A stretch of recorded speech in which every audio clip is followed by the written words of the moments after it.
नमस्कार, माउन्टेन समाचारमा स्वागत छ। म मञ्जु कार्की। नमस्कार, म सुचिता बुढाथोकी। सुरुमा अहिलेसम्मका मुख्य समाचार।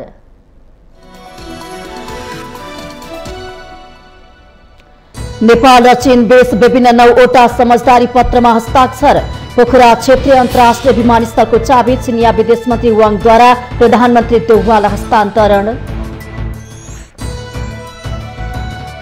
गैर आवासीय नेपालीहरूलाई आफ्नो ज्ञान, सिप र धन नेपालमा लगानी गर्न राष्ट्रपति विद्यादेवी भण्डारीको आग्रह। नवीकरणीय ऊर्जा र हरित विकासको प्रवर्धनमा जोड।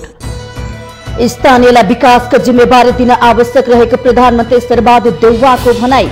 स्थानीय निकायले दिएको काम राम्रो र छिटो सम्पन्न हुने गरेको उल्लेख। निर्वाचन आयोगमा दर्ता भएका सबै पार्टीले गठबन्धन गरे पनि चुनाव जित्ने एमाले अध्यक्ष केपी ओलीको दाबी। एमालेको शक्ति देखेर सत्ता गठबन्धन आत्तिएको टिप्पणी। एमाले आगामी चुनावमा 2/3 सिट नभएर 2-3 दिनमा खुम्चिने नेकपा एसका सम्मानित नेता खनालको दाबी। एमाले गन्जागोलको शिकार बनिरहेको आरोप। अबको निशाना युक्रेनको पूर्वी क्षेत्र हुने रुसी रक्षा मन्त्रालयको भनाई। 1 महिनामा युक्रेनको सैन्य क्षमता कम गर्नुका साथै युद्धको पहिलो लक्ष्य पूरा भएको दाबी। र Indian premier league IPL T20 क्रिकेटमा कोलकाताको विजय सुरुवात। कोलकातासँग साबिक विजेता चेन्नई सुपर किङ्स 6 विकेटले पराजित।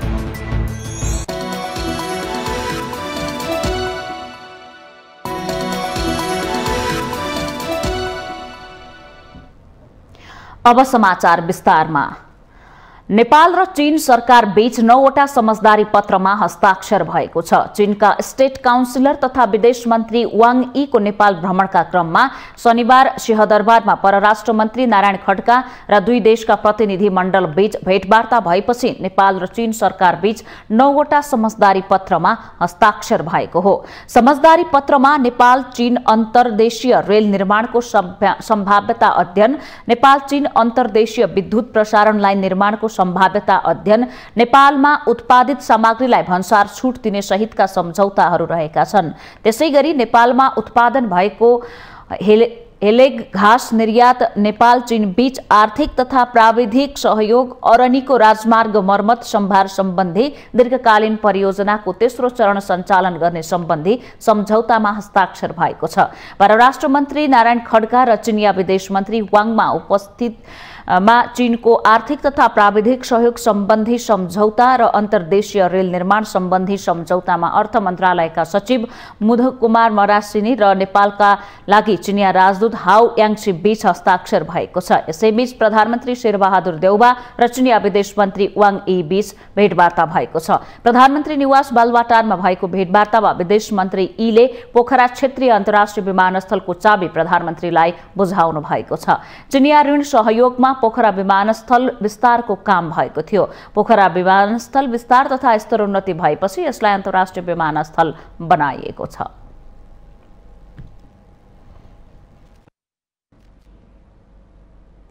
राष्ट्रपति विद्यादेवी भण्डारीले गैर आवासीय नेपालीहरूलाई आफ्नो ज्ञान, सिप र धन नेपालमा लगानी गर्न आग्रह गर्नु भएको छ।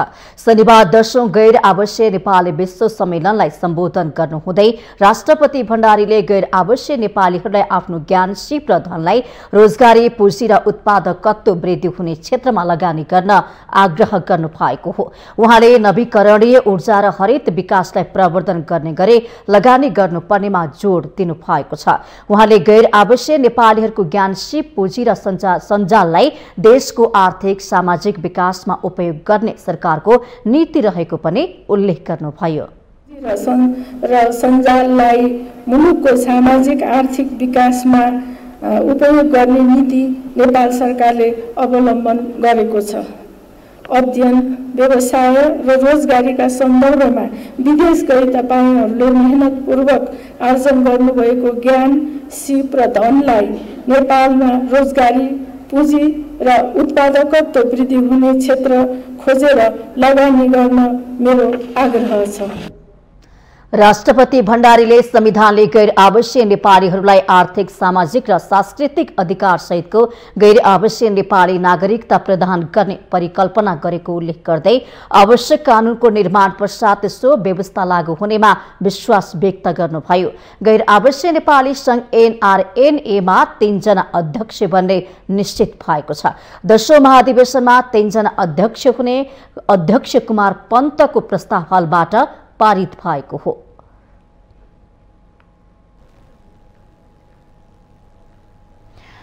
प्रधानमन्त्री शेरबहादुर देउबाले स्थानीयलाई विकासको जिम्मेवारी दिन आवश्यक रहेको बताउनु भएको छ। शनिबार ललितपुरको भीमसेन मन्दिरको पुनर्निर्माण सम्पन्न भएको अवसरमा आयोजित समारोहमा प्रधानमन्त्री देउबाले विकास निर्माणको काम स्थानीय निकायहरूलाई नै दिनुपर्ने बताउनु भएको छ।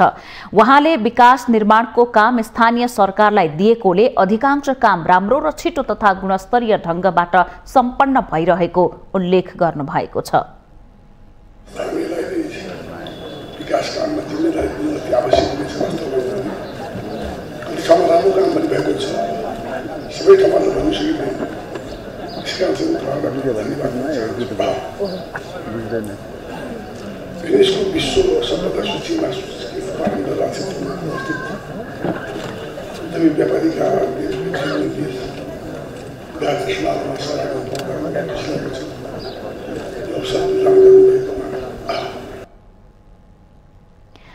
महानगरपालिकामा भएको विकास राष्ट्रिय स्तरमा मात्र नभई अन्तर्राष्ट्रिय स्तरमा समेत नेपाल र नेपालीको परिचय फराकिलो बनाउन सहयोग पुग्ने विश्वास व्यक्त गर्नु भएको छ। 2072 सालको भूकम्पले क्षति पुर्याएको भीमसेन मन्दिरको पुनर्निर्माण स्थानीय व्यवसायी र दाताहरूको आर्थिक सहयोगमा सम्पन्न भएको छ। पाटन दरबार क्षेत्रमा रहेको भीमसेन मन्दिर पुनर्निर्माणका लागि ललितपुर महानगरपालिकाले पनि आर्थिक सहयोग गरेको छ। फाइन आर्ट सिटीको नामले चिनिएको ललितपुरको पहिचान यहाँको सम्पदा हुन्। यो मन्दिर झण्डै 300 वर्ष अघि श्री निवास मल्लको पालामा निर्माण भएको हो।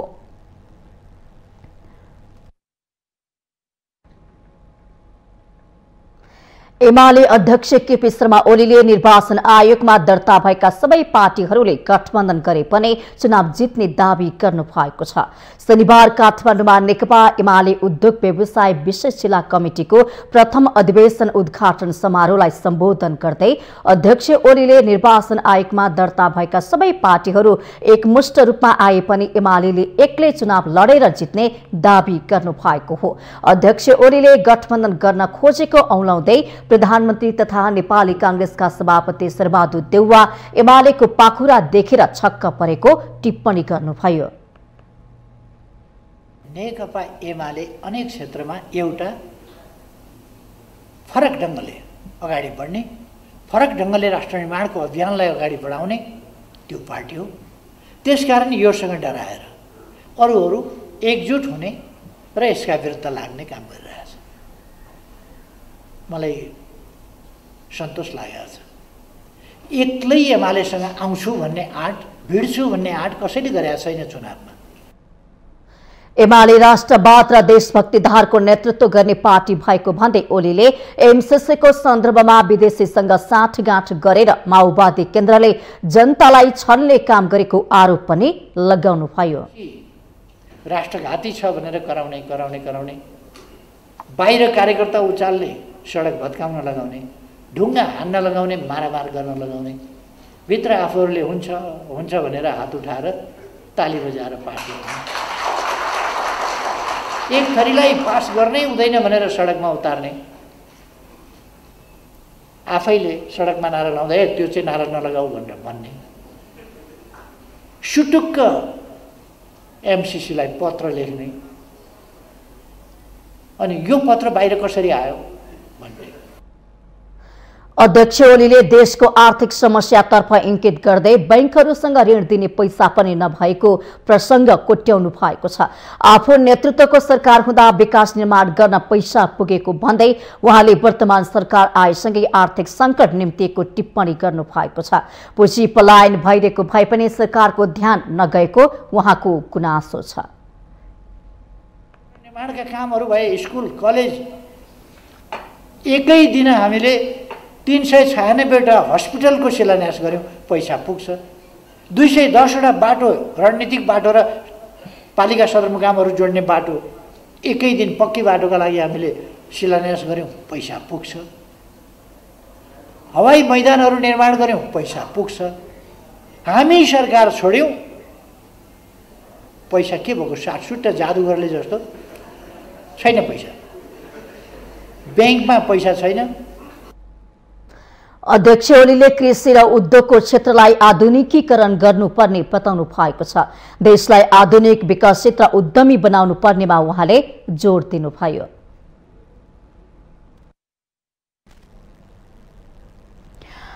नेकपा एकीकृत समाजवादीका सम्मानित नेता एवं पूर्व प्रधानमन्त्री झलनाथ खनालले नेकपा एमाले माओवादीसँगको एकीकरण पछि नै समाप्त हुँदै गएको दावी गर्नुभएको छ। शनिबार काठमाडौँमा आयोजना भएको नेकपा समाजवादी निकट समाजवादी प्रेस संगठन नेपालको केन्द्रीय कमिटी प्रथम विस्तारित बैठकमा बोल्दै पूर्व प्रधानमन्त्री खनालले यस्तो बताउनु भएको हो।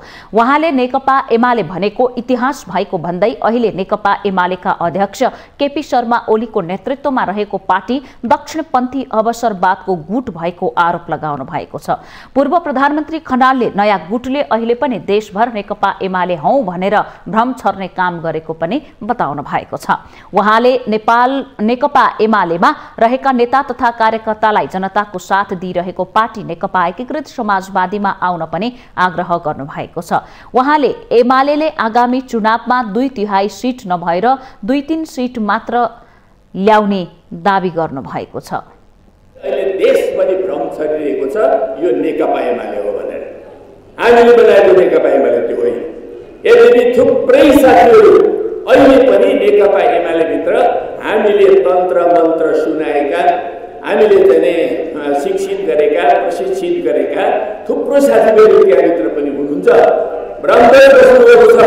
म उहाँहरूलाई सही क्रान्तिकारी कार्यदिशातर्फ आउन, समाजवादको बाटोतर्फ अगाडि बढ्न म हार्दिक आह्वान गर्न चाहन्छु।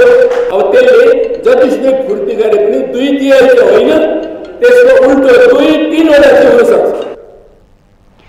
पूर्व प्रधानमन्त्री खनालले आफ्नो पार्टी नेपालको इतिहासमै छोटो समयमै राष्ट्रव्यापी बनेको पनि दावी गर्नुभएको छ। उहाँले नेपालको इतिहासमै 6 महिनाभित्रको समयमा अहिलेसम्म कुनै पार्टीले आफूलाई राष्ट्रव्यापी बनाउन नसकेको पनि बताउनुभयो। पूर्व प्रधानमन्त्री खनालले 6 महिनामा पार्टी राष्ट्रव्यापी बन्नु असाधारण विकास भएको दावी गर्नुभएको छ। 6 महिनाको बिचमा एउटा राष्ट्रव्यापी पार्टीले आकार लिएको छ। नेपालको इतिहास पढ्नुहोस् त, टङ्कसार आचार्यले बनाएको पार्टीदेखि आजसम्म यति पार्टीहरू बने नेपालमा, तर 6 महिनामा एउटा राष्ट्रव्यापी पार्टी कसले बनाएको हो? हामी सोध्न चाहन्छौँ, कसले बनाएको? 6 महिनाको बिचमा यो ढङ्गको जुन पार्टीको विकास हो, यो चाहिँ वास्तवमा एउटा असाधारण विकास हो। खनालले नेकपा एमाले आफै एउटा गन्जागोलको शिकार बनिरहेको पार्टी भएको तर्क गर्नुभएको छ।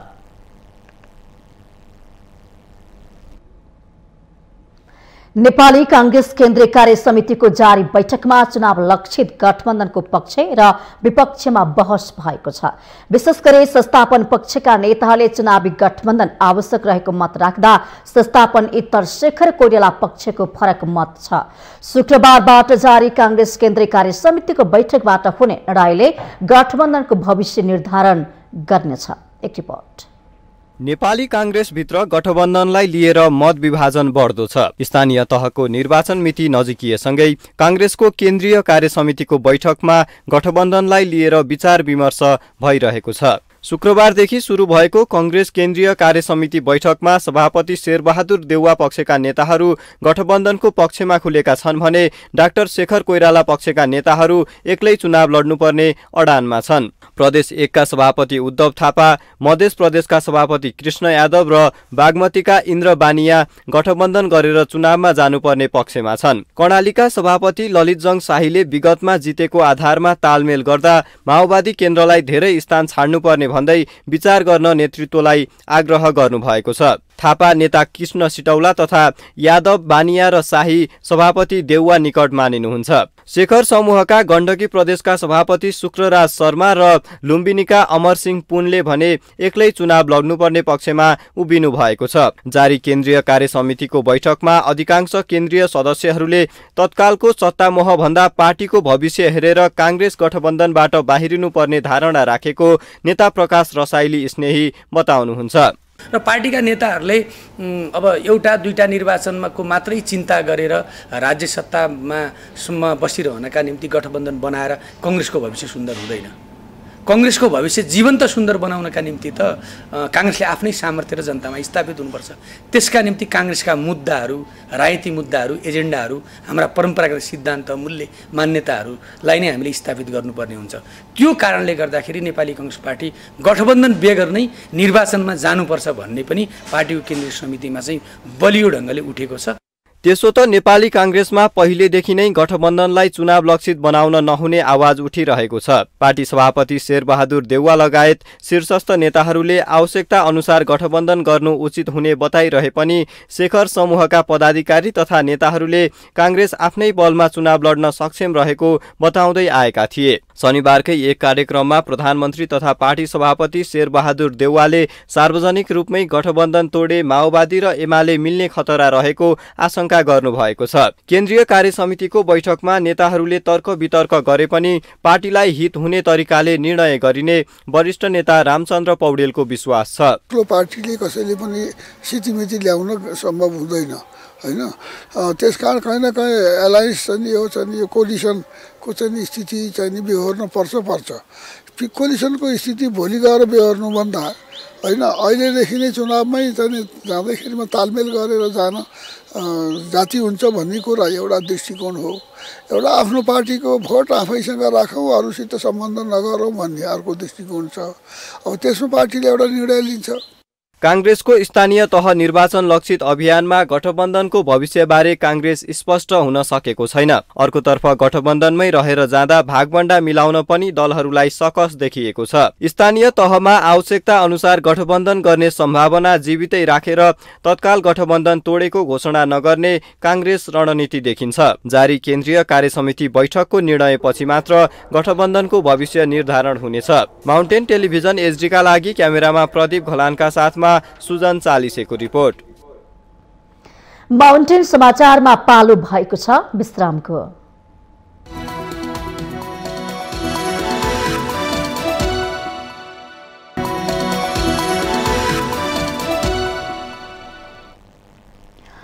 विश्रामपछि स्वागत छ। अब बाँकी समाचार।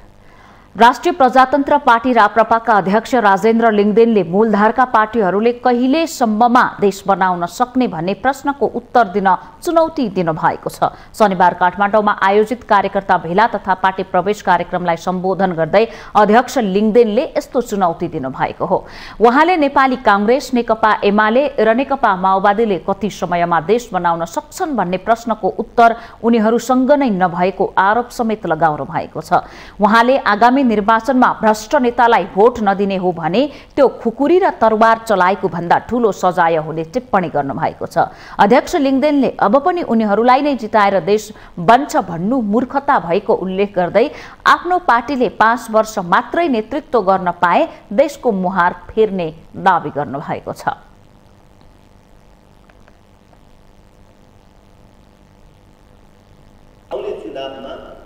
जानी यस्ता भ्रष्ट नेताहरूलाई भोट नदिनुहोस् भन्दा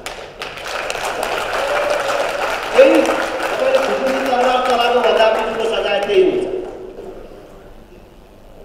गन्ध थाहा पाउनु आहा बर्बाद भएछ भन्ने होस्। हेर्नु लु, हामी अहिले चाहिँ राप्रपा भएर होइन, कांग्रेस एमाले माओवादी भएर पनि होइन, कुनै दलको भएर होइन, एउटा सामान्य नागरिक भएर सोचौँ।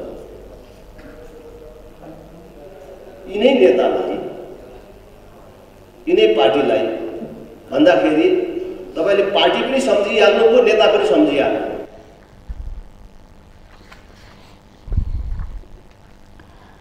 अध्यक्ष लिङदेनले जनताको हातमा पुनः शक्ति आउन लागेको भन्दै मतरूपी शक्तिलाई उचित सदुपयोग गर्न आग्रह गर्नुभएको छ। उहाँले मूलधारमा रहेको पार्टीको दिमाग बाँझो भइसकेको भन्दै जति भोट दिए पनि उनीहरूले देश नबनाउने दावी गर्नुभएको छ। लगेर गएर साँडेले दुध दिएन भनेर साँडेलाई फका फका सुनसुम यादव बाबु भनेर छोरालाई सगाई मागेर सुनसुम आउँदा दुध दिन्छ र दिँदैन।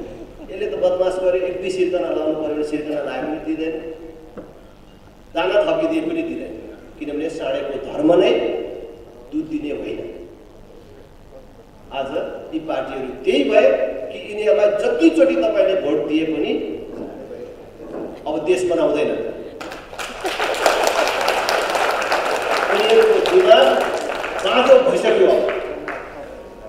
अब त्यो उर्वरता आउनेवाला छैन।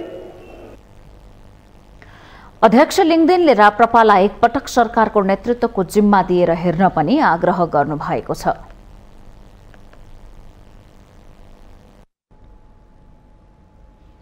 मुलुक संघीयतामा गएपछि दोस्रो पटक हुन लागेको स्थानीय तहको निर्वाचनको चहल पहल बस्ती बस्तीमा पुगेको छ। गर्मीसँगै चुनावी राजनीतिक सरगर्मी पनि तातेको छ। तर केन्द्रका राजनीतिक दलका नेताहरूसँग मतदातालाई आफू केन्द्रित बनाउन नयाँ भिजन र कार्यक्रम भने अझै छैन। मुख्य दलहरूलाई आफ्नो शक्तिमा विश्वास नहुँदा र सत्तामा मात्रै ध्यान हुँदा पार्टी प्रवेश र चुनावी तालमेल बढी प्राथमिकतामा परेको देखिन्छ। एक रिपोर्ट। स्थानीय निर्वाचन नजिकै जाँदा दलहरू गाउँ पस्न थालेका छन्। चुनाव आउन 2 महिना भन्दा कम बाँकी रहँदा दलहरू कसरी जित्ने भन्ने रणनीति बुन्दैछन्। संघीयता पछिको पहिलो चुनावबाट निर्वाचित भएर 5 वर्ष कार्यकाल सक्ने लागेका स्थानीय तहका जनप्रतिनिधिहरूले सिंहदरबारको अधिकार स्थानीय तहसम्म कुन हदसम्म प्रत्याभूत गराउन सके या सकेनन् त्यसको कुनै लेखाजोखा त छैन। तर 3 तहका सरकार मध्ये स्थानीय सरकारको भूमिका समग्रमा महत्वपूर्ण नै देखिएको छ। राजनीतिक अस्थिरताका कारण केन्द्र र प्रदेश तहको सरकारहरूको अदल बदलका कारण पनि स्थानीय तह थप महत्वपूर्ण बन्न पुग्यो। चुनाव नजिकै जाँदा जनताको मन जित्दै आफ्नो पक्षमा मत पार्ने रणनीतिका साथ चुनावी एजेन्डा र घोषणापत्र सहित जनताको घर दैलोमा पुग्ने दलहरूको तयारी छ। स्थानीय तह भनेको जो एउटा समाजको एउटा ग्रासरुट हो, तल जगदेखि नै समृद्ध नेपाल निर्माण गर्नका निम्ति नेकपा एमाले कसरी काम गर्छ, हामी कसरी काम गर्छौं भन्ने कुरा हाम्रो केन्द्रबाट पनि केन्द्रीय घोषणापत्र नेकपा एमाले जारी गर्छ भने स्थानीय तहबाट स्थानीय तहका स्थानीय आवश्यकता र विशिष्ट परिस्थितिलाई हेरेर स्थानीय तहबाट पनि पालिका स्तरमा नै पार्टीको तर्फबाट प्रतिबद्धता पत्र जाहेर गरेर हामी अगाडि बढ्छौं। चुनाव नजिकै जाँदा राजनीतिक आस्था र विचारका आधारमा ध्रुवीकरण हुने क्रम पनि तीव्र छ। एउटा पार्टीले अर्काको समर्थक तथा कार्यकर्ता फकाउने र आफूतिर तान्ने क्रम बढेको छ। गत चुनावमा एउटा पार्टीबाट चुनाव जितेका बहालवाला जनप्रतिनिधिहरू समेत दल अदल बदलमा लागेका छन्। वैशाख 30 गते हुने स्थानीय तहको निर्वाचनका लागि प्रमुख दलहरू चुनावी रणनीति सहित गाउँ त पस्न थालेका छन्। दलहरूले विगतका निर्वाचनमा गरेका बाचाहरू पूरा गरेका छन् या छैनन् भन्ने समीक्षा गर्ने समय पनि आएको छ। सत्तारूढ नेपाली कांग्रेस, माओवादी केन्द्र, एकीकृत समाजवादी सँगै प्रमुख प्रतिपक्षी दल नेकपा एमाले पार्टी निर्णय सहित चुनावी अभियानमा होमिएका छन्। जनताको भरोसाको केन्द्र नेपाली जनतालाई कांग्रेसले धोका दिँदैन, बोलेका कुराहरू पूरा गर्छ, पूरा गर्ने प्रयास गर्छ। जे पाए त्यही बोलेर जनतालाई ढाँटेर हिँड्दैन। रोजगार सिर्जना गर्छ, विकास गर्छ, देशको विकास गर्छ, सूचना प्रविधिको विकास गर्छ, विभिन्न कुराहरू छन्। त्यो कारणले नेपाली कांग्रेसलाई मतदान गर्नुपर्छ। कार्य सम्पादनका हिसाबले स्थानीय सरकार राज्यको सबैभन्दा सक्रिय र जनताको नजिक भएका कारण आगामी दिनमा अधिकार सम्पन्न र पालिकाहरूलाई विकास र सुशासन सहित जनतालाई सुलभ सेवा दिनुतर्फ अग्रसर हुनुपर्दछ। तसर्थ राजनीतिक दलहरूले यसलाई आफ्नो राजनीतिक स्वार्थका निम्ति प्रयोग मात्रै गर्ने भन्दा पनि थप मजबुत बनाउन आवश्यक देखिन्छ। माउन्टेन टेलिभिजन एचडीका लागि बटुक राजगिरीको रिपोर्ट। अहिले मुलुकको ध्यान आगामी वैशाख 30 गते हुने स्थानीय तहको निर्वाचनमा केन्द्रित भएको छ। जनतासँग प्रत्यक्ष जोडिएको स्थानीय तहको 5 वर्ष कार्यकालको मूल्याङ्कन समेत हुने भएकोले पनि अहिले मुलुकको ध्यान निर्वाचनमा केन्द्रित भएको छ।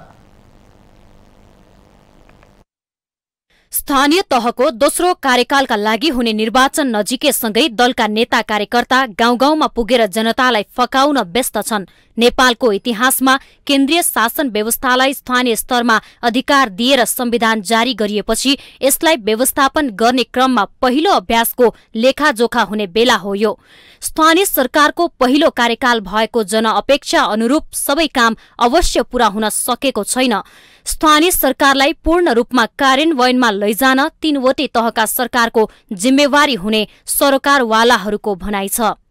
यसले एउटै कार्यकालमा यसले सार्थकता पाउँदैन। यसको लागि कमसेकम 3 कार्यकाल कुर्नुपर्ने हुन्छ र त्यो सँगसँगै सुशासन एकदमै आवश्यक छ।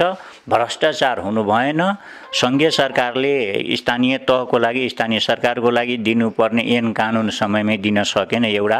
अर्को कर्मचारी समयमा दिन सकेन। कर्मचारी दिँदा पनि तुरुन्तै बारम्बार सरुवा गर्दाखेरि पनि त्यसले आफ्नो काम गर्न सकेन स्थानीय तहले।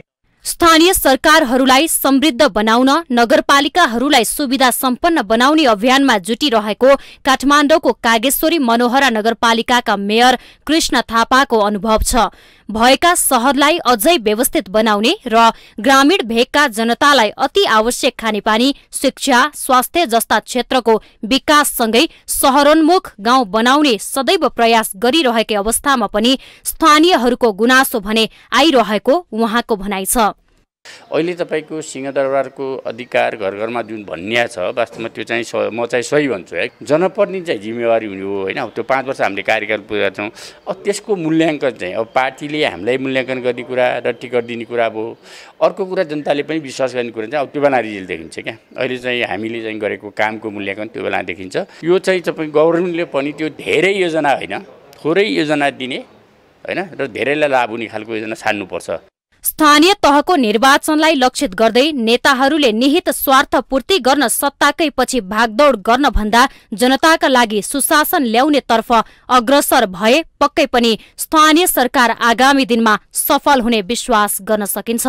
माउन्टेन टेलिभिजन एचडी का लागि क्यामेरामा अमर रावतका साथ बिन्दु अधिकारीको रिपोर्ट।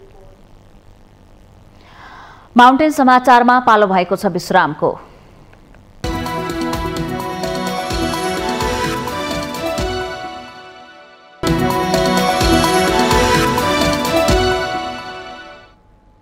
विश्रामपछि स्वागत छ। अब बाँकी समाचार।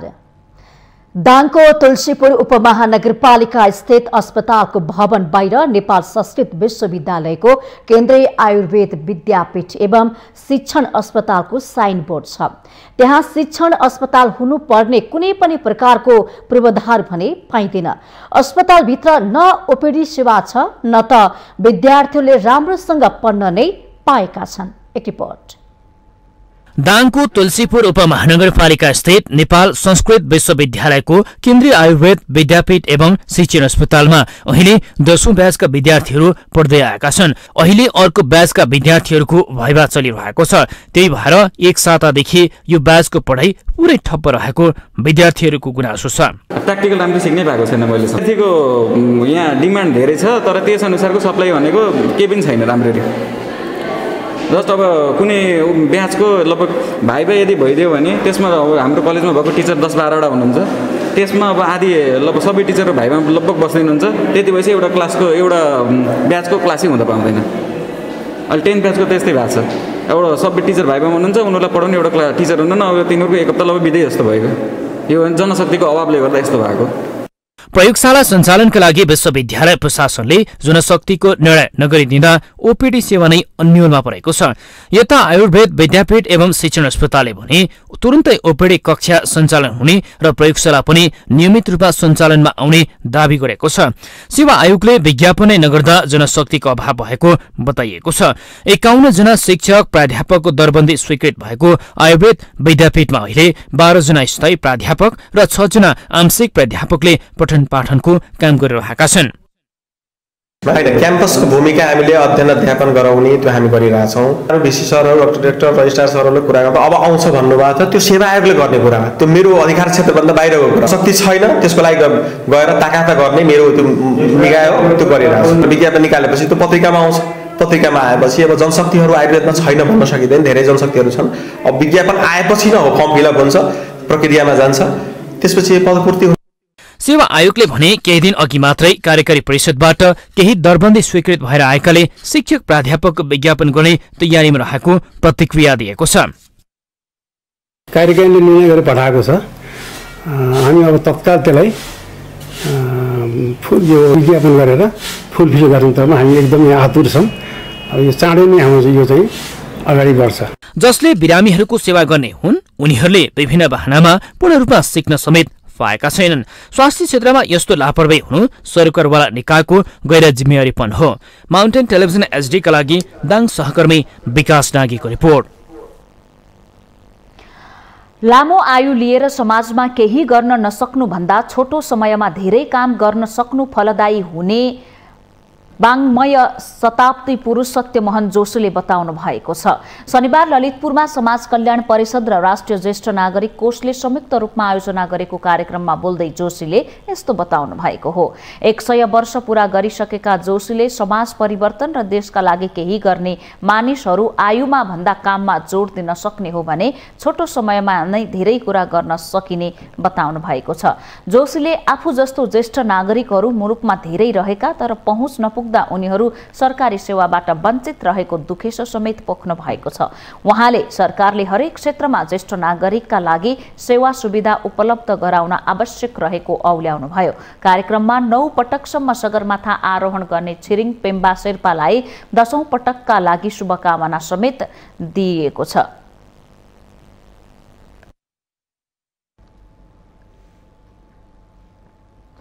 नेपालबाट 2वटा हात्ती लिएर भारत गइरहेका 2 माउते सहित 3 जनालाई प्रहरीले पक्राउ गरेको छ। पर्सा पकहा मैनपुर गाउँपालिका 5 बाट शनिबार नेपालबाट 2वटा हात्ती लिएर भारत गइरहेका 2 माउते सहित 3 जनालाई पक्राउ गरेको इलाका प्रहरी कार्यालय पोखरियाले जनाएको छ। पक्राउ पर्नेमा चितवन भरतपुर महानगरपालिका 18 का 60 वर्षीय बुद्धिराम महतो, 40 वर्षीय राजु कुमार र पर्सा पकहा मैनपुर गाउँपालिका 5 का 35 वर्षीय सफरोज आलम रहेका छन्। पक्राउ परेका मध्ये आलम बिक्री वितरणमा संलग्न रहेको पर्सा प्रहरीको भनाइ छ। बिक्री वितरणको लागि हात्तीहरू नेपालबाट भारततर्फ लैजाँदै गरेको सूचनाको आधारमा प्रहरी टोली खटिएको थियो। दुवै हात्ती र पक्राउ परेकालाई आवश्यक कारबाहीको लागि पर्सा राष्ट्रिय निकुञ्जमा पठाइएको छ। हात्ती चितवन राष्ट्रिय निकुञ्जबाट लगिएको प्रहरीको आशंका छ। यसबारे अनुसन्धान भइरहेको पर्सा प्रहरीले बताएको छ।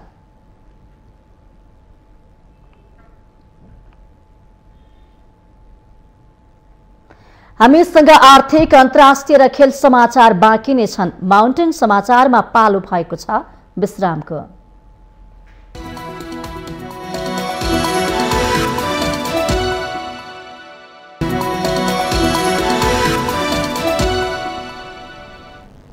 विश्रामपछि स्वागत छ। अब आर्थिक समाचार।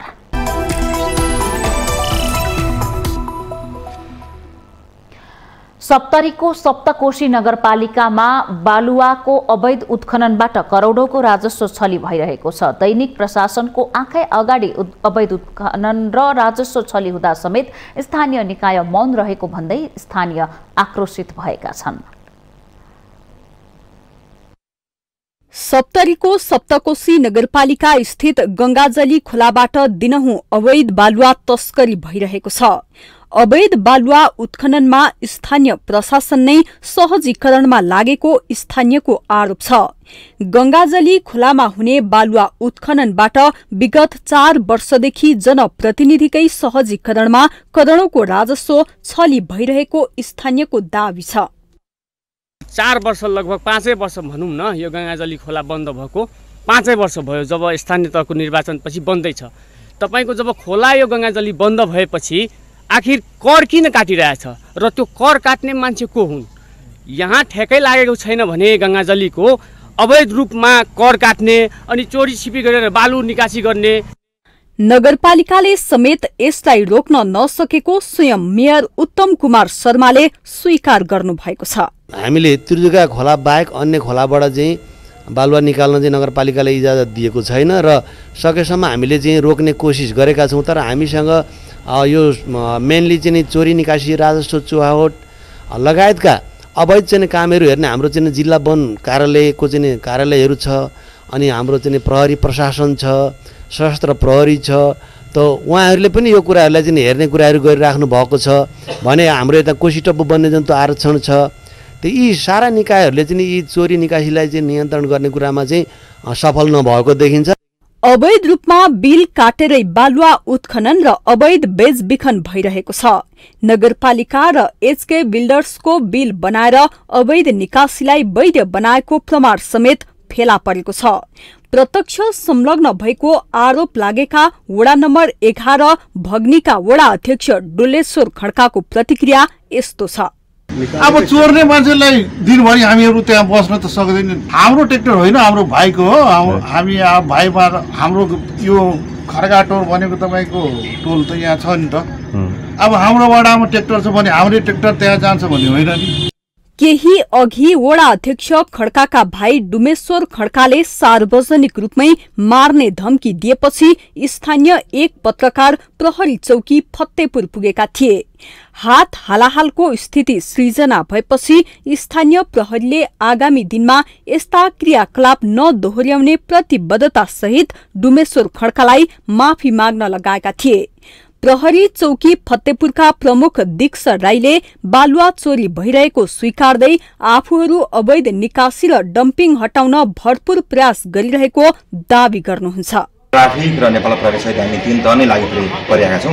त्यही पनि यता कता कुनै बेला पुलिसको आँखा छलेर एक दुई ट्र्याक्टर राति या कुनै बेला छलेर जुन गङ्गाजली खोलाको वरिपरि डिपो बनाएको भयो, त्यो अवैध डिपोहरू थियो। त्यो डिपोलाई पनि आज हामीले एक ट्राफिक र प्रहरी 3 तह मिलेर त्यो डिपोमा हामीले नष्ट गर्यौं। अवैध बालुवा उत्खननमा वन कार्यालयको समेत भूमिका गौण देखिन्छ। कोही बेला उकल झुकल, कोही अब कसैको अब घर छ, ढलान छ, कोही टोयलेट बनाउनु छ, त्यही बेला अब कोही हामी गस्ती जान्छौँ खाना आएको बेला या रातिको बेला एक आठ टिप कोही चोरे छ। पहिला थियो त्यहाँ त अलि झमेला गर्छ मान्छेहरू, अलि उच्छृङ्खलै मान्छेहरू छ। त्यही पनि सक्नेसम्म हामी गरेको छु यो गङ्गाजली पोस्ट पनि। नगरपालिकाको मूल सडककै छेउमा ठाउँ ठाउँमा बालुवा थुपारेपछि जिल्ला समन्वय इकाइ राजविराज, जिल्ला प्रशासन कार्यालय, सप्तकोशी नगरपालिका लगायतका सरकारवाला निकायलाई पटक पटक जानकारी गराउँदा समेत अवैध उत्खनन रोकिएको छैन। चोरी स्वीकार गर्दा समेत प्रहरी प्रशासन मुखदर्शक बनेको अवस्थाले सप्तकोशी नगर दण्डहीनताको पराकाष्ठामा पुगेको देखिन्छ। माउन्टेन टेलिभिजन एचडीका लागि सप्तरी सहकर्मी सुमन रायमाझीको रिपोर्ट।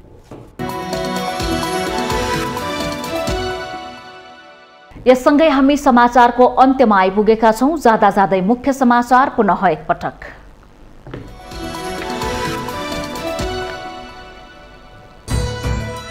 नेपाल र चीन बीच विभिन्न 9वटा समझदारी पत्रमा हस्ताक्षर। पोखरा क्षेत्रीय अन्तर्राष्ट्रिय विमानस्थलको चाबी चिनिया विदेश मन्त्री वाङद्वारा प्रधानमन्त्री देउबालाई हस्तान्तरण। गैर आवासीय नेपालीहरूलाई आफ्नो ज्ञान, सिप र धन नेपालमा लगानी गर्न राष्ट्रपति विद्यादेवी भण्डारीको आग्रह। नवीकरणीय ऊर्जा र हरित विकासको प्रवर्धनमा जोड।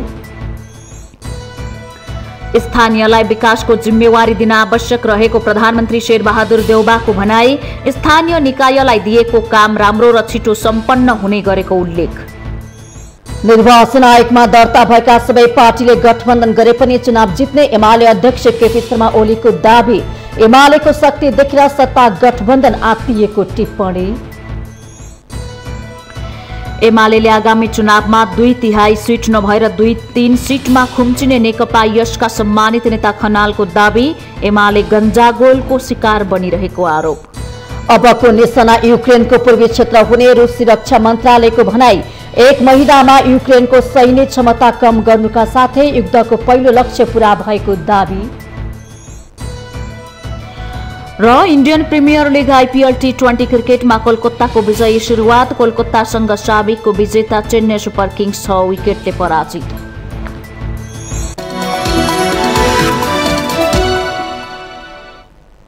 माउन्टेन समाचार अहिलेलाई सकियो। सत्य, तथ्य र निष्पक्ष समाचारको लागि माउन्टेन टेलिभिजन HD हेर्दै गर्नुहोला। नमस्कार।